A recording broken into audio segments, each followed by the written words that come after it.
देखिए, देश के अंदर मोदी एक तरफ विकास के एजेंडे को ले गए। देश का अगर बजट 2014 में 16.5 लाख करोड़ का था, आज 37.5 लाख करोड़ से ऊपर गया। लेकिन जो लोग समाज में अपनी एजेंडा चाहते हैं, उसमें मेरे जैसे व्यक्तिगत राय पूछे गए, तो आज की तारीख में देश में धर्म परिवर्तन का एक सख्त कानून होना चाहिए। आज प्रदेश बिहार सरकार के जो जनगणना, जातीय जनगणना की बात, तो जातीय जनगणना से मुझे कोई, मैं उस जातीय जनगणना के साथ खड़ा हूं, लेकिन जातीय जनगणना में ये भी होना चाहिए मुसलमानों को भी जात के श्रेणी में लानी चाहिए, क्योंकि फायदा लेते हैं जातीय जनगणना में हो।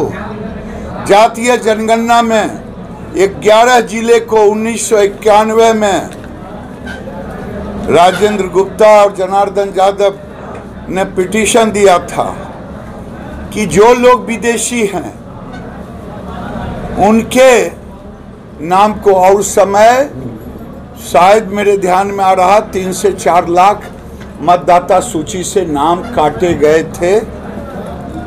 आज मैं कहता हूं उस पर भी जातीय जनगणना में उनको नहीं शामिल करना चाहिए। जो घुसपैठिए हैं,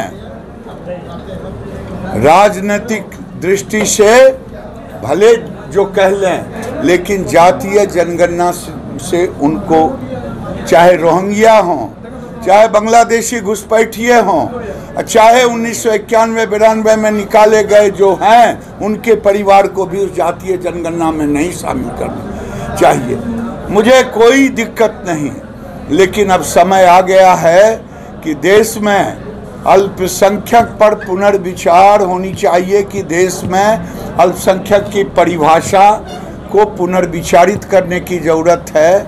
जब मदनी खुद कह रहे हैं कि मैं तो अब अल्पसंख्यक नहीं हूँ, तो अल्पसंख्यक पर पुनर्विचार होनी चाहिए कि देश में अल्पसंख्यक की परिभाषा को पुनर्विचारित करने की ज़रूरत है। जब मदनी खुद कह रहे हैं कि मैं तो अब अल्पसंख्यक नहीं हूँ, तो अल्पसंख्यक शब्द को हटा देनी चाहिए, ये मैं कह रहा हूँ, क्योंकि हम ऐसे भी नारा लगा रहे हैं, सबका साथ, सबका विकास, सबका विश्वास, सबका प्रयास। मैं आज के लिए देखिए, ज्ञानवापी मैं पहले ही कहा था कि मैं यार हट जाऊं, तुम और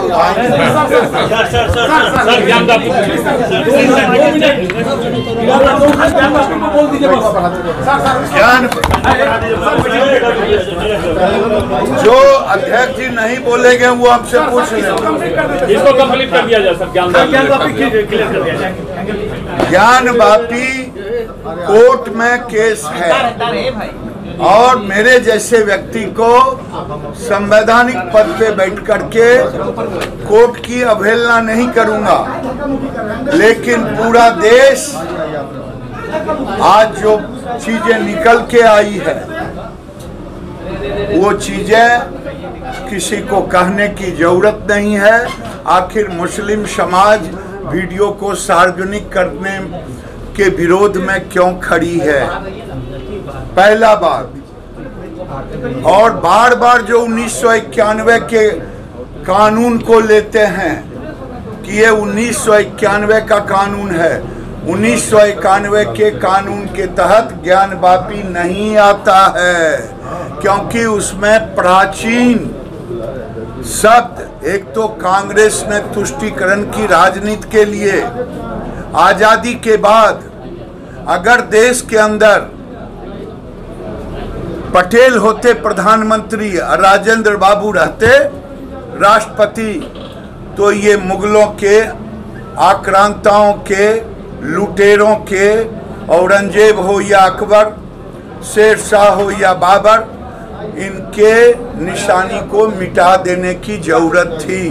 लेकिन कांग्रेस के नेहरू ने तुष्टीकरण की राजनीति के तहत हिंदू मुसलमान में खाई बांटने के लिए इन्होंने ये सारे चिन्ह को रहने दिया, क्योंकि देश का बंटवारा ही हुआ था एक धर्म के आधार पर।